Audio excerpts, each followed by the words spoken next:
I go through the story of what I went through when I was thrown into a turmoil in my life. When I lost my dad, I lost my boss, I lost my pastor. All of those things happened in one moment. And I was thrust into a situation where I had to rise to the occasion, and I didn't know if I had what it took. And the one thing that I can absolutely say with all honesty is I was scared to death. I had no clue what to do, no idea where we were going to head. I didn't know if I had in me what it would take to be able to do exactly that. Before the Sunday morning, the first Sunday that I stood in this pulpit as a pastor of this church, I was sitting there on Saturday night, literally not having a clue as to what to say the next morning.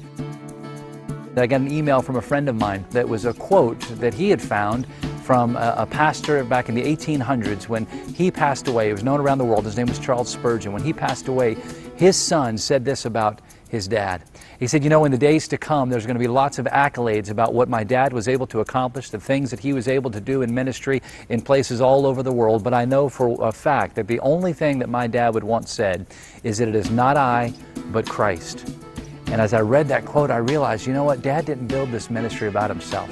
He built it on Jesus Christ, and Jesus was still alive. And so I knew that the next morning as I stood up in that pulpit, I knew that the only thing that I really needed to say as we stood there is, you know what? My dad is gone, our pastor's gone, our founder's gone, but the work continues, and we must together join together and walk into the future to see what God has for us. And that's the message really that is true in all of our lives. The only way that we're going to be successful in life, the only way we're going to be able to truly accomplish all of the things that God wants to put on us and what God wants to do through us is that if we will take our talents and our abilities and lay them aside and simply say, God, whatever you want to do, I'm available. God, I'm here. God, use me. And it's that idea, that one great truth, that it's not about me, it's all about Christ.